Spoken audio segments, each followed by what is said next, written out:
Previously, Blade had immense power as a legendary hero, but after his fight with a demon lord, he lost almost all of his power and joined the Hero Academy to live a normal life. But there he meets Sophie. She was an artificial human created by an organization to copy Blade's power, but thanks to Gil, that organization was destroyed, but Gil somehow saved Sophie from there. So Blade was crushing with regret, all because humans wanted to copy his power and Sophie had to be born that way, but Sophie told him she is more than happy to be born as a replica of him. And that calmed him down, and in the end, both agreed to keep this conversation a secret between them, but Sophie's past is coming to haunt her back. So, as the story progresses, Clay and the others were trying to learn Blade's Dragon Slash in the area, and so far Clay managed to get the basics. But there Sophie comes, so Clay and Kasim told her to give it a try, so she drew her sword and gathered up her energy for Dragon Slash. It had the same power and effects as Blade's move. But suddenly another Sophie comes in and tells Blade to back down, because she wanted to take this fight herself, but after her, the entire gang showed up. So the imposter Sophie used Dragon Slash to vanish away. She then returned to her base, where it was revealed that the operations of creating an artificial hero had not been destroyed at the time. And as a result, a few of the Sophie clone had survived with the sole purpose to kill Blade, but this outing was just to assess the situation to make their next move, so it was a success. But a sad clone didn't believe on her info because she lacks proof, so one gave Sync permission to destroy her, and she jumped at the chance, but others still needed proof of her work. So Cart kissed her to copy her memories, and after that she did the same with others and transplanted the memories to them. Then the next day, as usual, the elite class had gathered for training. And Jessica tried out a new spirit weapon that Eliza made. Blade told Eliza that he could easily store and use spirit power. So Eliza told him she made this weapon for normal humans who can't use spirit power to that extent, but then another Sophie came in with a scythe. So Blade asked her if she also wanted to learn something, and Cart said she wanted to learn the baby-making process. Ernest rejected the idea in anger. So Cart attacked Blade to learn how to kill him. They went into a fight, but Cart didn't got any opening to kill him. Then out of the blue, Cart places Blade's hand onto her boobs. And seeing this, Sophie comes down in anger, and seeing her angry, Cart runs out. So everyone was trying to figure out duplicates Sophie's intention for targeting Blade, and their Ernest thought they all should enroll in the academy if they really do want to kill Blade. So Jessica and others began to think Ernest also got a screw loose after spending time with Blade, hearing that she asked about their perspective in this matter. And a random girl told them that those duplicates really do intend to kill Blade. But Ernest and the others had no problem with that since they all meant the same thing whenever they had a spar with Blade in the arena. It seemed no one got what she meant.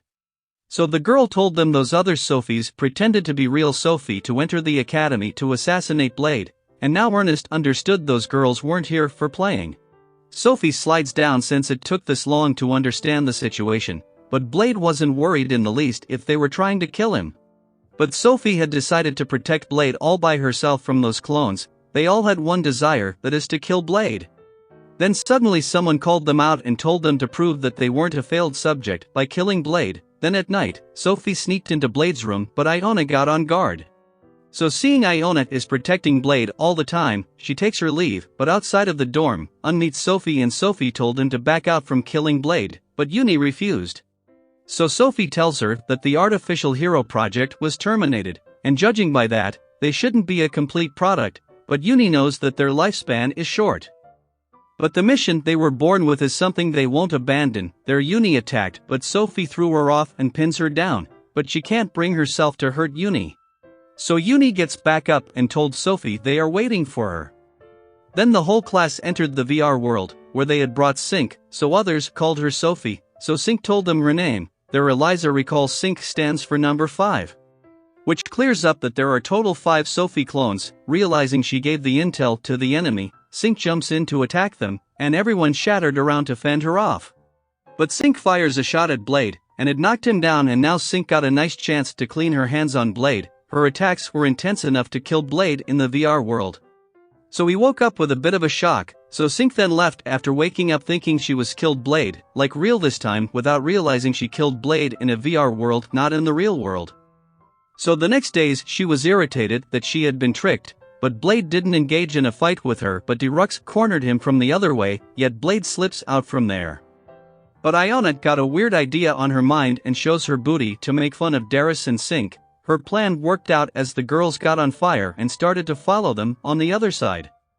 Ernest had arranged to trap the two with the other students, and their blade brought out the prey with him. But sadly their attack didn't work, so Ernest blows out Derux, but Sink comes right after that, so Blade comes in and used a spell to fend her off too. Blade and Ernest were powerful. Seeing that, Derux and Sinku created a huge black hole and others began to be sucked inside of it. Blade saved the two girls this time, but the situation was getting worse. Then suddenly Sophie comes out and uses her artificial hero power to reverse the black hole into nothing in just 10 seconds, but it wore her off and she fell unconscious. Their other clones showed up and took back Darius and Sinku with them. Then Sophie woke up in the infirmary. She asked about casualties, but Blade gladly told her that there were none.